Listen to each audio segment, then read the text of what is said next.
अस्सलाम वालेकुम, my name is Asad Ghafoor. आज जिस टॉपिक पे हम बात करने जा रहे हैं वो class 9 chemistry chapter number 1 fundamental of chemistry से टॉपिक लिया गया है जिसका नाम है how to write a chemical formula.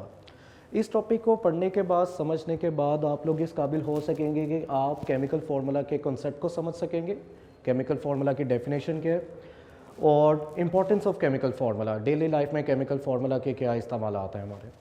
उसके अलावा आप केमिकल फार्मूला और सिंबल के दरमियान डिफरेंस को भी अंडरस्टैंड करने के काबिल हो सकेंगे और वेरी इंपॉर्टेंट रेडिकल के कॉन्सेप्ट के बारे में आप फेमिलियर हो सकेंगे। रेडिकल क्या चीज़ होती है, which is also known as a molecular ion. और हर काम को करने के कोई ना कोई रूल्स होते हैं, केमिकल फार्मूला को भी लिखने के कोई ना कोई रूल्स हैं। उन रूल्स के बारे में स्टडी करेंगे, how chemical formula can be written. इससे पहले आप लोग जो लेक्चर्स प्रीवियस लेक्चर में पढ़ चुके हुए थे, matter and its types. Matter क्या होता है? Anything which occupy some space and having some mass. हर वो चीज़ जो जगह घेरती हो और वजन रखती हो वो क्या कहलाती है? मैटर। ऑलरेडी आप लोग पढ़ चुके थे। इट मे बी लिविंग और नॉन लिविंग। फिजिकल स्टेट्स आपने पढ़ी होंगी, 3 फिजिकल स्टेट्स होती हैं, सॉलिड, लिक्विड, गैस। उसकी टाइप्स के बारे में बात करें तो there are 2 types of matter, substance और मिक्सचर। जो प्योर फॉर्म होता है वो क्या कहलाता है? सब्सटेंस। और इम्प्योर फॉर्म क्या कहलाती है मैटर की? मिक्सचर। उसके बाद आपने सब्सटेंस की टाइप्स पढ़ी होंगी। There are 2 types of substance, element और कंपाउंड। एलिमेंट क्या चीज़ होती है? जब सेम टाइप ऑफ एटम्स आपस में कंबाइन करते हैं तो वो क्या बनाते हैं आपके पास? एलिमेंट। और जब सेम टाइप ऑफ 2 या 2 से ज़्यादा, व्हेन 2 और more than 2 elements chemically combine together, they will form compound. ये ऑलरेडी आप लोग डिटेल में पढ़ चुके होंगे पहले।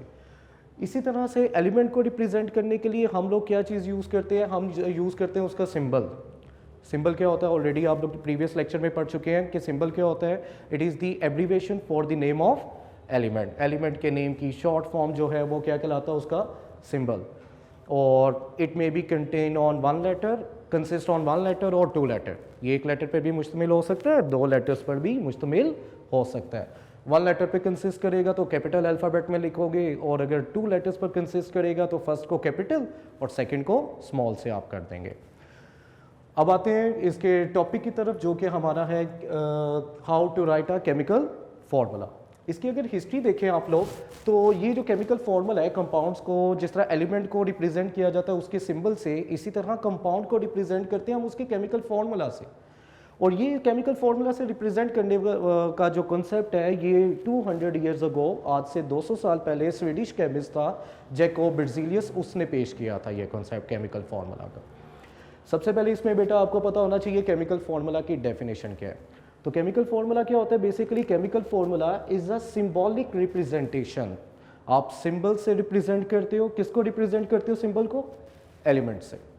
एलिमेंट्स को रिप्रेजेंट करते हो उनके सिंबल से, प्रेजेंट जो कि मौजूद होते हैं इन अ कंपाउंड।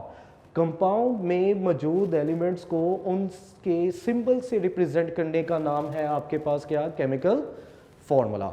तो इसकी डेफिनेशन है सिंपल सी कि it is the symbolic representation of elements present in a compound. जैसे कि हमने पढ़ा था प्रीवियस लेक्चर में, कंपाउंड कैसे बनता है? व्हेन 2 और more elements chemically combine together. ठीक है, तो उनको उनसे एलिमेंट्स को उनके सिंबल से रिप्रेजेंट करने का नाम आपके पास क्या है? Chemical formula. केमिकल फार्मूला की अगर सिग्निफिकेंस देखें कि केमिकल फार्मूला हमारे किस काम आता है, क्या हेल्प करता है हमारी, तो केमिकल फार्मूला से हमें पता चलेगा कंपाउंड में मौजूद नंबर ऑफ एलिमेंट्स, कंपाउंड में एक्चुअल नंबर ऑफ एलिमेंट्स कितने पाए जाते हैं वो आपको उनके केमिकल फार्मूला से पता चलेगा। नंबर 2, आपको बच्चों पता चलेगा कंपाउंड से नेम ऑफ एलिमेंट्स के कंपाउंड में एक्चुअली कौन कौन से एलिमेंट्स पाए जाते हैं। नंबर 1 आपको क्या केमिकल फार्मूला से पता चल रहा था? Number of elements present in a compound.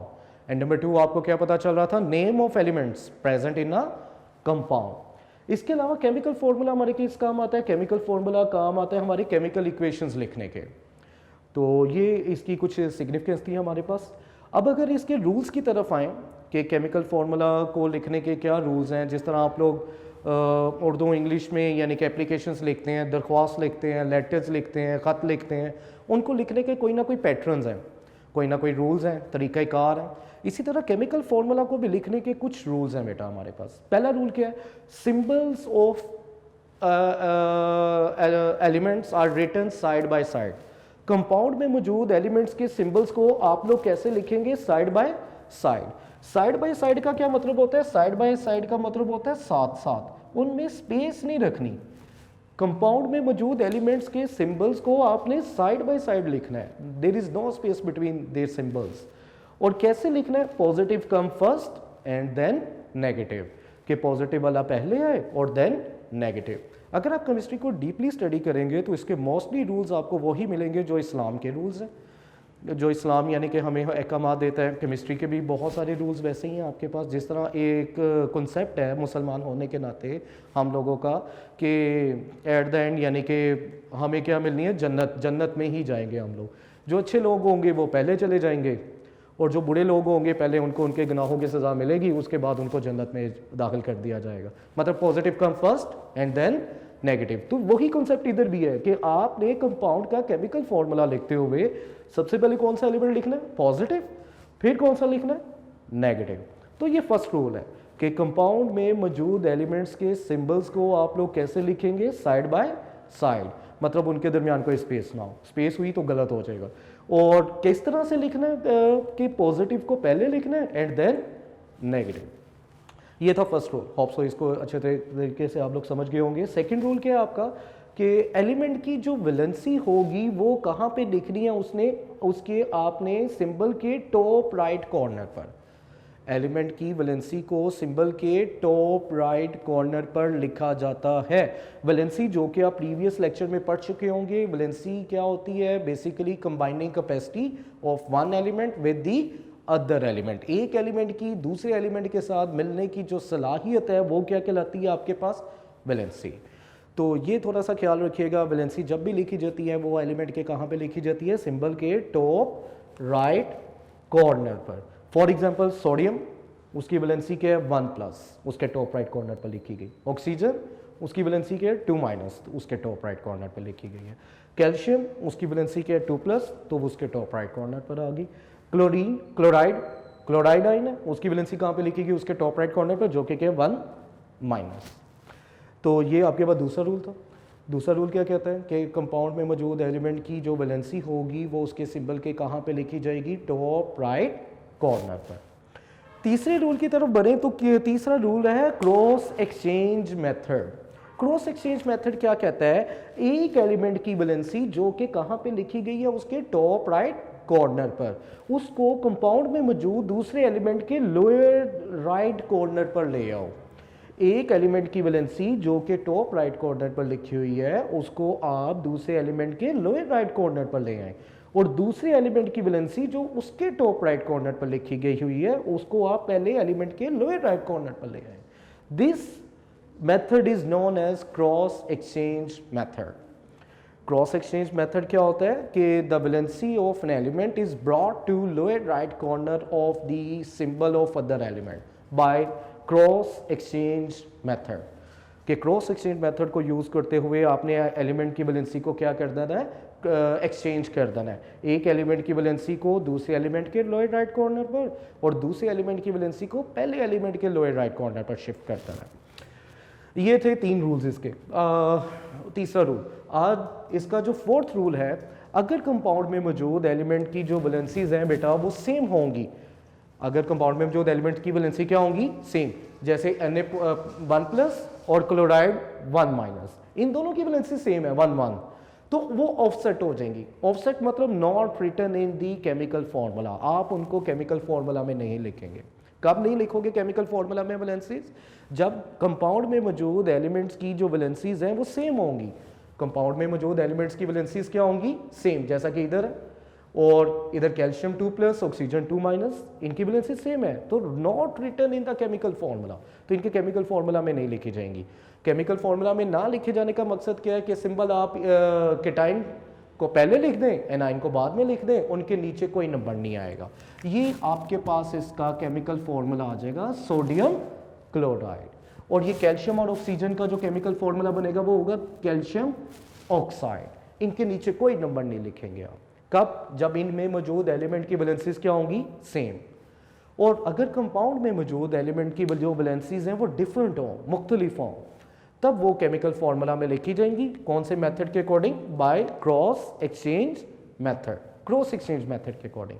इसकी एग्जांपल लेते हैं। जैसा कि आपके पास कैल्शियम, उसकी वैलेंसी क्या है? 2+, और क्लोराइड उसकी वैलेंसी क्या है? 1 माइनस।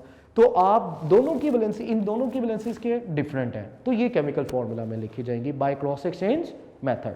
आप क्या करोगे, कैल्शियम की वैलेंसी को क्लोराइड के लोअर राइट कॉर्नर पर ले आओगे और क्लोराइड की वैलेंसी को कैल्शियम के लोअर राइट कॉर्नर पर ले आओगे।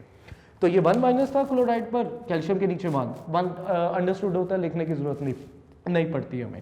कैल्शियम 2 प्लस था तो क्लोराइड के नीचे 2 प्लस, और बेटा नीचे प्लस माइनस नहीं लगाना आपने, जैसे ऊपर 2 प्लस 1 माइनस था, नीचे आपने नंबर्स लिखते हुए केमिकल फार्मूला में प्लस माइनस का इस्तेमाल नहीं करना, जस्ट नंबर लिखना है। तो this is the formula of calcium chloride. तो ये कैल्शियम क्लोराइड का फॉर्मूला आपके पास आ जाता है।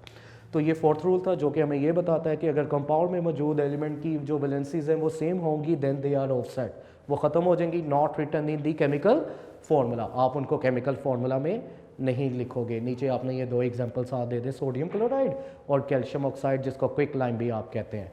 और if the valencies of elements are different in a chemical compound, अगर कंपाउंड में मौजूद एलिमेंट की जो वैलेंसीज है वो डिफरेंट होंगी then they are written in the chemical formula by cross exchange method. तो क्रॉस एक्सचेंज मेथड की मदद से आप उनको लिख देंगे और उसमें आप एग्जांपल दे देंगे किसकी, कैल्शियम क्लोराइड की। कैल्शियम का 2 क्लोरीन के नीचे और क्लोरीन का 1 कैल्शियम के नीचे आ जाएगा। ये फोर्थ रूल था। फिफ्थ रूल में क्या कहता है, if an ion is the combination of 2 और मोर एटम, अगर किसी भी आयन में, लास्ट इसका रूल बहुत इंपॉर्टेंट है, शॉर्ट क्वेश्चन भी यहाँ से बन सकता है, define radical give example, radical क्या होता है उसकी एग्जाम्पल दें, तो इसको गौर से ज़रा समझिएगा। If an ion is the combination of atom, अगर आयन में 2 या 2 से ज़्यादा एटम्स आ जाएं then it is called radical, then it is called radical. अगर कोई भी आयन 2 या 2 से ज़्यादा एटम्स पर मुश्तमिल होगा तो वो क्या कहलाएगा आपके पास, radical. And radical is also known as molecular ion. जो रेडिकल है इसका जो दूसरा नाम होता है बेटा वो क्या होता है, मॉलिक्यूलर आयन। और रेडिकल के ऊपर जो चार्ज होगा, ख्वाह वो पॉजिटिव हो या नेगेटिव हो, वो किसको रिप्रेजेंट करेगा, उसकी वैलेंसी को। The charge on the radical, radical के ऊपर जो भी चार्ज होगा, ख्वाह वो पॉजिटिव हो या नेगेटिव हो, वो किसको रिप्रेजेंट करेगा, उसकी वैलेंसी को। जैसा कि सल्फेट SO4, इसके ऊपर क्या चार्ज है, 2 माइनस, तो इसकी वैलेंसी होगी 2 माइनस। फॉस्फेट PO4 रेडिकल है, इसके ऊपर क्या चार्ज है, 3 माइनस, तो इसकी वैलेंसी क्या होगी, 3 माइनस। तो रेडिकल के ऊपर जो भी चार्ज होगा वो पॉजिटिव हो या नेगेटिव हो, वो किसको रिप्रेजेंट करता है, रेडिकल की वैलेंसी को। बाकी आपके पास रूल वही सेम है केमिकल फार्मूला लिखने के, जैसे ये भी आयन था ये भी आयन था, उसकी मदद से आपने केमिकल फार्मूला बनाना सीखा। अब अगर आपके पास एक आयन हो और एक रेडिकल हो, उसका केमिकल फार्मूला भी आपने इसी तरह से लिखना है। यहाँ पे जो हमने एग्जांपल्स कोट किए हैं इनमें ये दोनों आयन्स थे, सिंगल एटम के ऊपर चार्ज होता है तो वो क्या कहलाता है, आयन। सिंगल एटम के ऊपर चार्ज होता है तो वो क्या कहलाता है, आयन। और ग्रुप ऑफ एटम्स के ऊपर चार्ज होता है, जैसा कि ये ग्रुप ऑफ एटम SO4, इसके ऊपर जो चार्ज है this is called radical. Radical means molecular ion. अब अगर आयन और मॉलिक्यूलर आयन का आपने केमिकल फार्मूला लिखना है तो प्रोसीजर यही है सारा, और इसमें करना क्या है, वही क्रॉस एक्सचेंज मेथड। इस एल्यूमिनियम की वैलेंसी को सल्फेट के लोअर राइट कॉर्नर पर और सल्फेट की वैलेंसी को एल्यूमिनियम के लोअर राइट कॉर्नर पर, और इसका फॉर्मूला बन जाएगा, आपके पास वैलेंसीज डिफरेंट है तो लिखी जाएंगी केमिकल फार्मूला में, Al सल्फेट का 2 एल्यूमिनियम के नीचे और एल्यूमिनियम का 3 सल्फेट के नीचे। इसी तरह से बेटा एल्यूमिनियम सल्फेट इसका केमिकल फार्मूला आ जाएगा। और इसी तरह कैल्शियम फॉस्फेट की बात करें, ये क्रॉस एक्सचेंज हो जाएंगे और फॉस्फेट का 3 कैल्शियम के नीचे Ca3 और ये कैल्शियम का 2 फॉस्फेट PO4 के नीचे आ जाएगा 2। तो इस तरह से आप आयन और फ्री रेडिकल का भी केमिकल फार्मूला लिख सकते हैं, रूल्स वही सेम है। ये शॉर्ट क्वेश्चन में भी आपसे पूछा जा सकता है, write down the chemical formula of aluminium sulphate and calcium phosphate. तो ये याद रखिएगा, एल्यूमिनियम सल्फेट का फार्मूला Al2SO4 थ्राइस और कैल्शियम फॉस्फेट का Ca3PO4 ट्वाइस। ये अगर आप केमिकल फार्मूला की एप्लीकेशन देखना चाहते हो, ये हमारा टॉपिक था जो कि आपके बुक में 9th केमिस्ट्री की इतना ही है। और अगर इसकी एप्लीकेशन देखें आप डेली लाइफ में क्या है, तो इस केमिकल फार्मूला यूज़ होता है कहाँ पे, डिफरेंट फील्ड्स में हमारी यूज़ होता है, मेडिसिन फील्ड में, इंजीनियरिंग फील्ड में, जहाँ पे केमिकल रिएक्शंस को समझना ज़रा मुश्किल हो। तो केमिकल रिएक्शंस अभी हमने कहा था कि केमिकल फार्मूला की मदद से ही लिखे जाते हैं, उसकी सिग्निफिकेंस में it is use to write a chemical equations. तो केमिकल इक्वेशंस को समझने में काम आता है इंजीनियरिंग और मेडिसिन फील्ड में। It is also help in cosmetic, food and pharmaceutical industries में भी केमिकल फार्मूला हमारे काम आता है। इसके बाद बेटा ये जो टॉपिक आप लोगों ने पढ़ा है इसको आप यूनिक नोट से यानी कि देख सकते हैं, बहुत अच्छे तरीके से इसको डिस्क्राइब किया गया हुआ है। इसके अकॉर्डिंग, इस टॉपिक के अकॉर्डिंग जितने भी एमसीक्यूज़ बनते हैं वो इसके ऐड किए गए हैं, जितने भी शॉर्ट क्वेश्चंस बनते हैं वो ऐड किए गए हैं, जो भी लॉन्ग बनता है वो भी ऐड किया गया। जैसा कि इधर रेफरेंस में लिखा गया है, ये वाले एमसीक्यूज़ नंबर बता दिए गए हैं जो कि यूनिक नोट्स में मौजूद है। ठीक है, ये वाले एमसीक्यूज़ इस टॉपिक से रिलेटेड है, how to write a chemical formula. Short question देखेंगे इस टॉपिक से रिलेटेड तो वो आपको 2 शॉर्ट क्वेश्चन मिलेंगे, एक शॉर्ट क्वेश्चन नंबर 28 और एक 40 मिल जाएगा। लॉन्ग क्वेश्चन देखेंगे तो वो यूनिक नोट्स में आपको 12 और 13 मिल जाएगा। उम्मीद करता हूँ आपको ये टॉपिक बहुत अच्छे से समझ आया होगा। अल्लाह आप सबका हामी और नासिर हो। कोई अगर बात समझ ना आई हो तो नीचे कमेंट में ज़रूर बताइएगा। इंशाल्लाह आपके यानी कि जो डिफ़िकल्टीज़ होंगी उसको आंसर करने की कोशिश की जाएगी। अस्सलाम वालेकुम।